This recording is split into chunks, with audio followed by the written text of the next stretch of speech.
Hola, muy buenos días. Nosotros somos el equipo número 4, conformado por Tabata Ibarra, Gael Montiel, Samael Carabes y Santiago Espinosa, y su servidor Giovanni Amaya. El día de hoy les traemos una entrevista muy importante que se le realizó a la doctora Carla Margarita Díaz Vázquez. Les pido por favor que pongan mucha atención, ya que pues la doctora nos regaló un poco de su tiempo para poder realizarle estas preguntas. También tengan en cuenta que al final se les van a realizar unas cuantas preguntas para ver qué tanta atención pusieron. Ella es médico general, así que pongan mucha atención, ya que está muy interesante. Sin más preámbulo, vamos a la entrevista. ¿Se puede presentar y nos puede decir un poco de su formación como médica? Mi nombre es doctora Carla Margarita Díaz Vázquez. Después de salir de lo que es el Colegio Sor Juana, me encantó la medicina. Se me hizo una oportunidad para ayudar a la gente.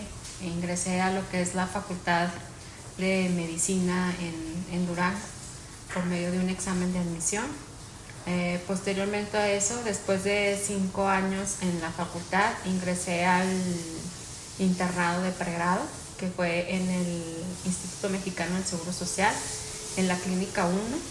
Y posteriormente a eso, pues me fui a lo que es el servicio social, que lo realicé en el poblado Villa Montemorelos, donde pues estuve ahí durante un año. También lo hice por medio del Instituto Mexicano del Seguro Social, que en aquel entonces era Bienestar. Y posteriormente a eso, ya cuando ingresé a trabajar a la Secretaría de Salud, ingresé a participar en una maestría en la FECA, donde realicé una maestría en administración de hospitales. Muy bien. La siguiente pregunta es, ¿qué la motivó a estudiar medicina?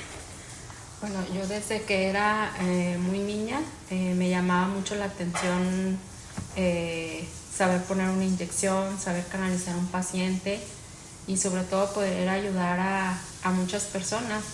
Era muy interesante cuando yo hice el internado, pues aprender más allá de lo que mis maestros médicos me enseñaban. A mí también me gustaba mucho aprender parte de los protocolos de enfermería para saber qué hacer en los momentos más complicados que se viven dentro de un internado de pregrado, donde muchas de las veces pues no estamos al 100% listos para cursarlo, pero pues tenemos que sacar de donde sea la información y todo para poder cumplir con ese requisito y poder ayudar a todos los pacientes que se encuentran internados en un hospital, sobre todo en los hospitales de públicos, donde ingresan pues los pacientes que tienen mayor necesidad de ayuda. Muy bien. Mirando hacia atrás en su etapa como estudiante y residente, ¿cuál considera que fue el mayor reto de su formación académica? Pues el mayor reto primeramente fue el internado de pregrado. Sale uno de la Facultad de Medicina y te enfrentas a guardias extenuantes, donde aproximadamente duras dentro del hospital hasta 36 horas, donde muchas de las veces pues ya estás demasiado cansado y pues sigues con guardias, con cirugías programadas, con urgencias, con pacientes que llegan a veces infartados y así pueden ser las 2, 3 de la mañana. Y ahí te olvidas de que debes de dormir, te olvidas de que debes de comer, te olvidas de tu vida social, te olvidas de todo, y pienso que pues es importante ahí tomar una gran decisión y un reto muy importante de decidir si realmente quieres perder todo eso a cambio de ayudar a muchos pacientes a que recuperen su salud y su estado biopsicosocial. Muy bien. Desde que se graduó hasta el día de hoy, ¿cómo ha cambiado su perspectiva sobre lo que significa ser un médico en el sistema de salud actual?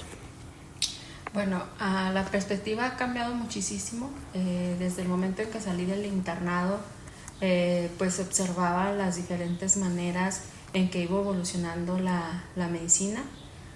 Desde que yo me gradué hasta la fecha me ha tocado vivir 2 pandemias.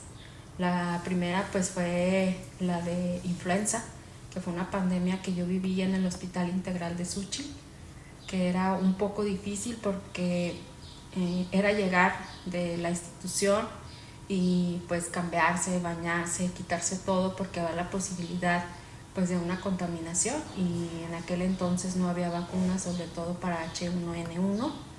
Y ya después de eso, pues otro de los retos más importantes también fue lo que es COVID.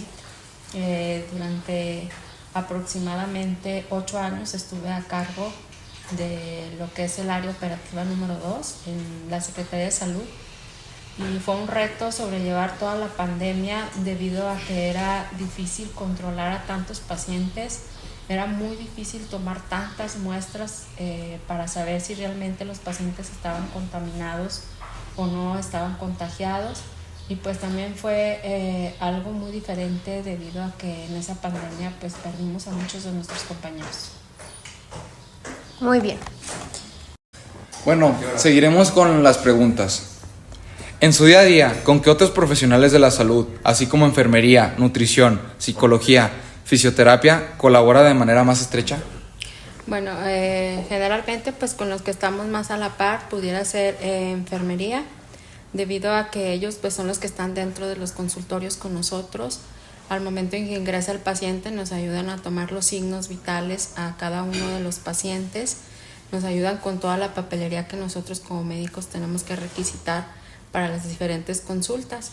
También tenemos pues la ayuda de nutrición, sobre todo los pacientes que son embarazadas, pacientes crónico-degenerativos, que son los que tienen que tener una valoración nutricional para poder llevar una mejoría en todos los tratamientos.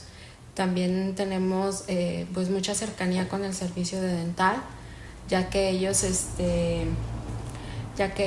nos ayudan a revisar sobre todo los pacientes crónico-degenerativos, que no haya una alteración en sus encías.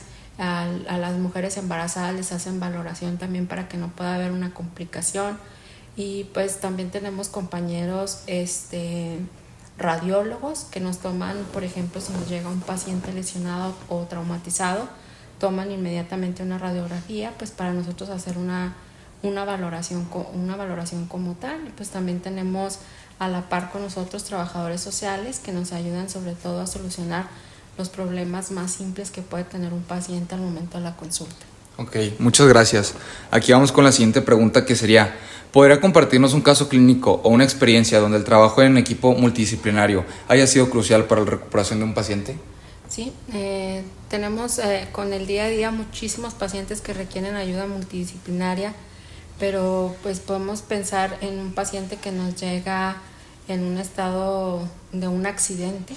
Pues muchas de las veces quien primero lo recibe es enfermería, tratando de revisar la situación en la que se encuentra el paciente. Luego nos pide a nosotros una valoración como médicos, y ahí pues nos ayuda en la valoración para ver si hay un politraumatismo o algo. En lo que es radiología, saca radiografías para ver si hay alguna fractura, algún traumatismo cráneoencefálico, alguna lesión a nivel de cervical. Y también nos ayuda lo que viene siendo laboratorio, porque toma muestras y nos puede determinar en qué condiciones se encuentra el paciente en primera mano para poderlo referir a un segundo nivel. Ahí también pedimos la ayuda a trabajo social, porque trabajo social, si el paciente en determinado momento llega solo por un traumatismo, pues el trabajo social se encarga de hablar a los familiares para que lleguen ahí al centro de salud, y eso nos ayude a que haya pues un tratamiento multidisciplinario y que ayude sobre todo al paciente a que tenga un mejor desenlace de su padecimiento. Muy bien, y aquí va la siguiente pregunta, que es: ¿cómo se dividen las responsabilidades dentro de su equipo para asegurar que el paciente reciba una atención integral sin que se dupliquen esfuerzos o haya contradicciones? Bueno, en medicina es muy importante saber que cada quien juega un rol muy importante. Todos sabemos que cada uno específicamente las funciones que tenemos que desarrollar dentro de un consultorio. Específicamente, pues lo más común es la relación o el binomio médico-enfermería.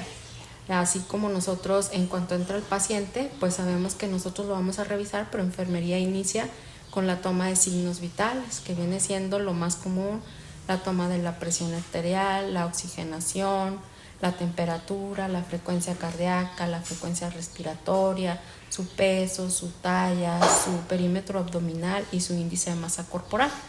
Una vez que enfermería tiene esos resultados, entonces procedemos a la consulta, que es lo que nos corresponde a nosotros como médicos, realizar la consulta, y a su vez en ese momento podemos hacer una hoja de referencia para pedir una interconsulta a quien nosotros decidamos que el paciente ocupa la interconsulta, ya sea nutrición, que nutrición sabe que nos puede establecer una dieta hiposódica, una dieta hipocalórica, dependiendo de las condiciones clínicas del paciente. Y lo mismo pasa, por ejemplo, en psicología. Si tenemos un paciente que entra a nuestra consulta y tiene un código 100 o una alerta de suicidio, pues inmediatamente llamamos a psicología, y psicología nos ayuda a dar una prevención de suicidio y nos ayuda a contener al paciente para que tenga un desenlace pues más importante. Muy bien, y como última pregunta sería, ¿cómo cree que la ven los demás profesionales de la salud, como los enfermeros, nutriólogos o radiólogos, como lo mencionó anteriormente? Generalmente la mayoría de los trabajadores de salud, ya sea el área médica y paramédica, pues siempre ven al médico como quien tiene que tomar la decisión de cuál va a ser el procedimiento del paciente. Muchas de las veces debe de haber una gran empatía entre todo el equipo multidisciplinario, sobre todo para que el paciente tenga una buena atención, que tenga el mejor resultado y que obtenga el mejor tratamiento para el padecimiento por el cual está acudiendo a los centros de salud o a los hospitales de segundo y tercer nivel. Muy bien, y con esto yo termino. Muchas gracias. Bueno, vamos con las siguientes preguntas. ¿Qué estrategias utilizan en su servicio para que el flujo de información entre enfermeros y médicos y especialistas sea clara y sin errores? Bueno, ahí es importante recalcar que hay diferentes formas de nosotros relacionarnos o decir lo que vamos a hacer. Pues la primera es verbal, sobre todo cuando tenemos a los compañeros dentro de nuestro consultorio, pues podemos platicarles y decirles qué es lo que hay que realizar. Esa sería la más común y la que se puede hacer dentro de un centro de salud donde estemos todos juntos. Ya cuando pasamos a un paciente que va a acudir a un segundo nivel, pues ahí ya es un poquito más complejo tener comunicación con todos los médicos especialistas de segundo y tercer nivel, por lo cual se ha implementado pues lo que se llama una hoja de referencia, donde en esa hoja de referencia nosotros ponemos el número de teléfono del paciente, el nombre de familiar del paciente, el nombre del paciente, el teléfono y la dirección del paciente, a dónde lo referimos, con quién lo referimos, y hacemos un pequeño resumen de las características y condiciones clínicas del paciente para que el médico que reciba al paciente en el segundo nivel sepa de qué manera y en qué condiciones acude el paciente que nosotros estamos enviando, porque sería muy difícil tener una comunicación asertiva con otro médico si estamos en un edificio diferente. Si fuera en el edificio, como lo menciono, en el mismo edificio, pues generalmente la comunicación es verbal. Cuando surgen diferentes puntos de vista entre profesionales sobre el tratamiento de un paciente, ¿cómo lo resuelven? Bueno, existen diferentes maneras de resolverlo, pero considero que la más importante sería tener un debate médico, donde generalmente el médico que está a cargo del paciente presenta lo que viene siendo al paciente, cómo está el paciente, en qué características clínicas se encuentra, en qué condiciones clínicas se encuentra, y eso nos lleva a ver en determinado momento que el médico ya al momento de presentar al paciente, entonces podemos tener una discusión sobre el caso clínico que estamos presentando. Se dan los diferentes puntos de vista de cada médico, puede también dar su punto de vista enfermería, puede dar su punto de vista el radiólogo, el laboratorista, y ya de ahí parte para llegar a una conclusión primariamente del diagnóstico del paciente, y una vez teniendo un diagnóstico adecuado, entonces sí poder establecer el mejor tratamiento específico para ese paciente. Y por último, ¿cuál considera que es el principal obstáculo o barrera en el sistema de salud actual para que el trabajo se realice de manera óptima? Actualmente, pues, lo más difícil puede ser la falta de insumos. Generalmente nosotros en los hospitales, tanto de segundo y de tercer nivel, pues hay muchas carencias. Actualmente hasta en el primer nivel tenemos carencias para poder otorgar las diferentes consultas, tanto de dental, médico, de laboratorio, de rayos X. Todas se van complicando un poquito porque no tenemos una cantidad adecuada de insumos, sobre todo en farmacia. Generalmente los pacientes que acuden a nuestras unidades públicas pues son pacientes de escasos recursos que requieren del medicamento, que no pueden comprarlo, el tratamiento, y que se les hace un poquito complicado. Es por eso que los pacientes acuden a nuestros centros de salud para que se les otorgue el medicamento, y si nosotros tenemos bajas de medicamentos que no tenemos, pues eso nos ocasiona que la población generalmente no acuda ya a nuestros centros de salud, y considero que eso afecta mucho la salud pública para que pueda salir adelante el paciente. Muchas gracias. Bueno, continuamos con la entrevista. ¿Qué habilidades blandas, como son la empatía, el liderazgo o la resiliencia, considera que deberían enseñarse más a fondo durante la formación y la carrera para facilitar el futuro trabajo del médico? Bueno, y es importante sobre todo enseñar a las nuevas generaciones a estudiar, a aprender directamente todas las bases de lo que viene siendo la medicina. Es alarmante encontrar ahorita, por ejemplo, médicos que están cursando su servicio social, donde a veces se basan para una consulta médica en utilizar pues la tecnología, como son las plataformas, para saber qué tratamiento debemos dar a un paciente. Considero que deben de saber perfectamente las características clínicas de una patología para poder dar un tratamiento adecuado.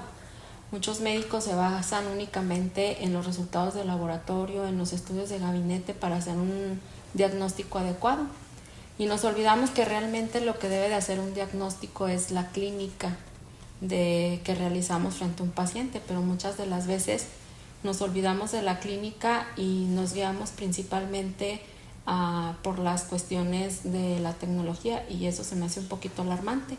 Yo por eso pensaría que es muy importante que el médico aprenda a sensibilizarse, a que tenga una mayor ética profesional, para que sepa realmente qué es lo que debe de hacer frente a un paciente, que sea un poquito humanista, para que pueda ayudar al paciente. Y muchas de las veces que es importante ponernos en los zapatos del paciente, porque no únicamente es las alteraciones físicas que el paciente presenta, sino muchas veces también presenta alteraciones emocionales que simplemente cuando el paciente nos las platica puede llegar a mejorar. Entonces eso es muy importante, que los enseñen dentro de los primeros semestres, y cuando lleven las clínicas en los hospitales, que se enseñen a ser sensibles a lo que siente el paciente. Muy bien, con el avance de la tecnología y la medicina privada o personalizada, ¿cómo visualiza que evoluciona el papel del médico dentro del equipo de salud de los próximos años?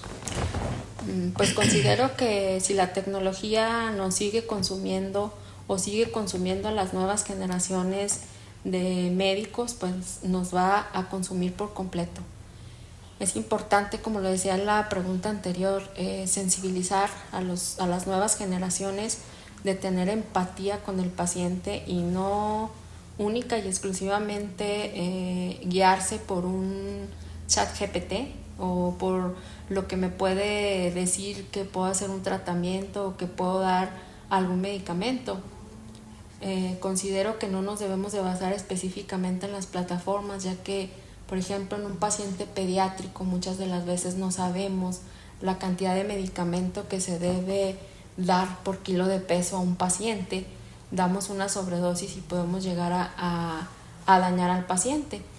y pues sobre todo en las plataformas, pues muchas de las veces cualquier cosa puede hacer diferencia en el diagnóstico o en el tratamiento, y eso puede afectar considerablemente las condiciones clínicas del paciente si nosotros no tenemos un raciocinio adecuado y si no nos dejamos llevar completamente por la tecnología.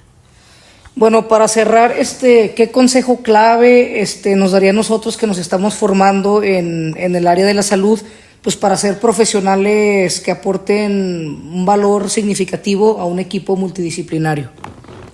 Pues ahí lo más importante es que se enseñen sobre todo a ser humanistas, que se enseñen a tener un acercamiento específico con el paciente, que lo veamos realmente como es el señor Antonio, es la señora María, no que lo veamos muchas de las veces como el paciente de la cama 204.